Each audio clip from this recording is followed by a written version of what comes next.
call the honourable member for Hunter. There are indeed, Mr Deputy Speaker, and I thank you for the call.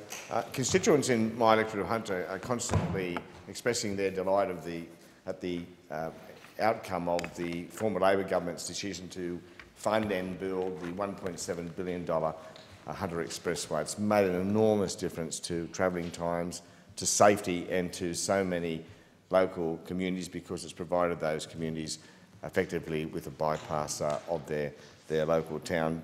But alas, it's causing problems, if you like, elsewhere as the traffic movements are pushed, the choke points are pushed further up the valley.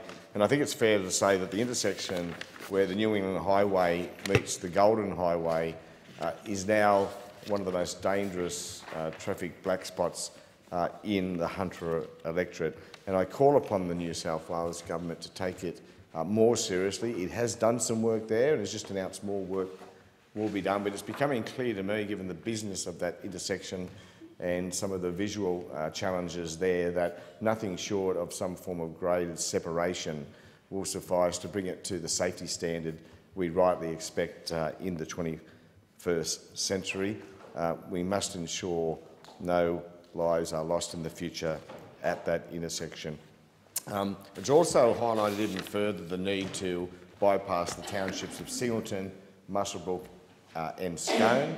Under the former Labor government, we made very significant progress on Muswellbrook and Scone. We allocated $45 million to the Scone project, and the last allocation of funding for Muswellbrook was some $10 million, which was supposed to bring the project to, as they say, shovel-ready status. However, my advice is that the RMS, having asked for the $10 million, that is the RMS in New South Wales, is now saying that $10 million is not enough to bring it to shovel-ready status. Now, I don't understand how the New South Wales government can now change its mind and request more money from the Commonwealth.